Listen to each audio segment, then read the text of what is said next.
kalau mengimami jamaah suatu golongan yang memakai kunut, apa kita sebagai imam juga pakai kunut? Masih berlanjut dengan kunut ya. Kesimpulannya begini, masalah ini nggak lepas dari perselisihan para ulama. Cuma Syekhul Islam dalam kitab Majmu' Fatawa dan dalam kitab Ikhtiyarat, beliau menyebutkan kasus kunut. Kalaulah Anda sebagai imam atau Anda sebagai makmum, imamnya kunut, atau Anda di tempat yang biasa kunut, kata Syekhul Islam rahimahullah, kalaulah memang itu menjadi masalah dan pertengkaran dan perpecahan, maka Anda ikuti apa yang menjadi aturannya. Berarti dia boleh kunut, dia kunut aja. Imamnya kunut, jadi dia itu kunut. Kemudian makmumnya, kalau Anda jadi makmum, ya kunut aja. Kalaulah itu menjadi permasalahan. Di antara alasan beliaunya, kaidah, apa kaidahnya? Jam'ul kalimah, menyatukan kalimat itu marhub, perkara yang dianjurkan. Dan itu lebih penting daripada perselisihan furu'iyah.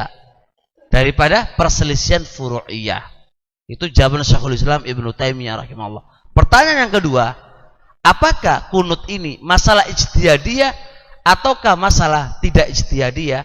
Ibnul Qayyim dalam kitab Zadul Ma'ad dan beberapa kutub-kutub ulama fikih menunjukkan bahwasanya kunut ini ikhwan adalah masalah ijtihadiyah furu'iyah.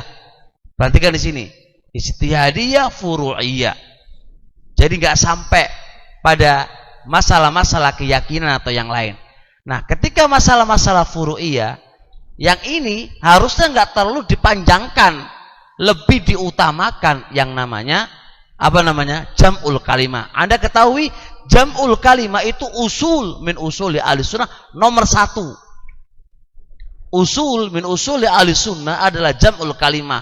Oleh karenanya, kenapa dikatakan ahlussunnah wal jamaah? Ismana jamaah, selalu ingin menyatukan di atas Quran dan Sunnah. Dia tidak ingin yufarik, mencerai-beraikan, tidak. Karena usul nomor 1 adalah jam'ul kalimah. Nah, masalah-masalah fakihiyah furu'iyah adalah masalah-masalah apa ya, Ikhwan? Masalah-masalah furu'. Masalah-masalah furu' yang tidak selayaknya kita bertengkar dan ramai dikarenakan gara-gara yang semisal ini. Itu poin yang harus diperhatikan. Fa'ingkil, jikalau Anda komentar, bagaimana dengan pernyataan Abu Malik Tariq Ibnu Malik al-Asja'i, kalau salah ya, Tariq Ibnu Tariq Tariq al-Asja'i, dia bertanya kepada bapaknya, kata Tariq, "Shallaita khalfa Rasulillah," engkau salat di belakang Rasulullah, "wa khalfa Abi Bakar wa khalfa Umar, ayaknatun, apakah mereka kunut?" Qalula, dia mengatakan, "Ya bunayya innaha bid'ah." Wahai anakku, kunut di subuh itu adalah perkara bid'ah. Ini yang menjadi terus sebagian orang membid'ahkan dengan athar ini.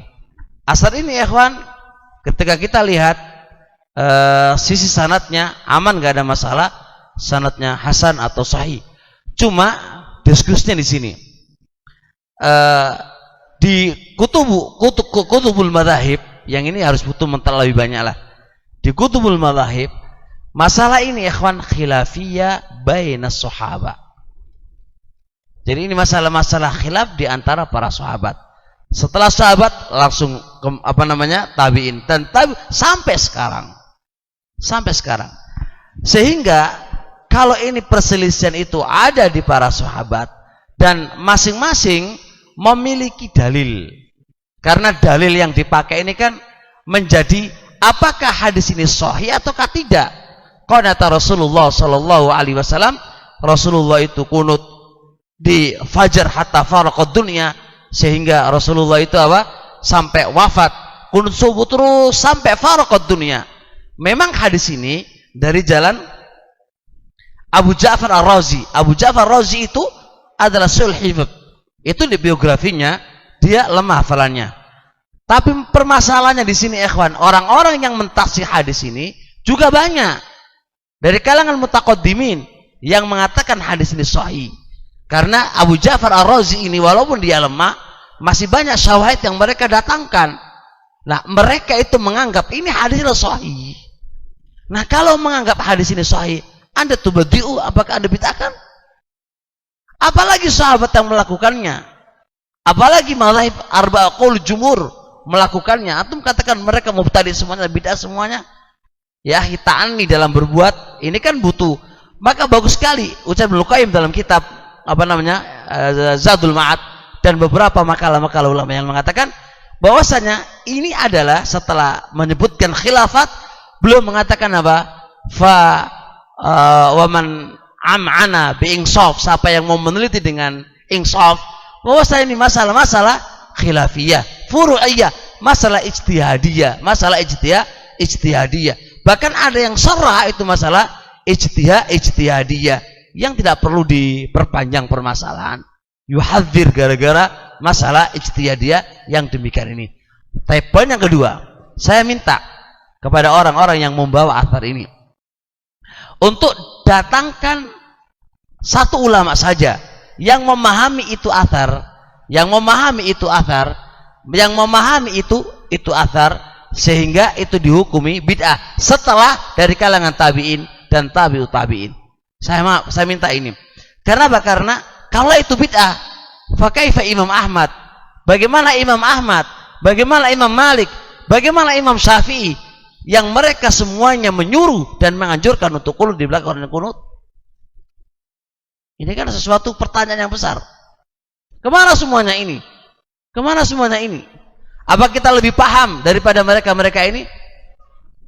Ini pertanyaan yang harus dijawab. Walaupun majal khilaf masih berjalan.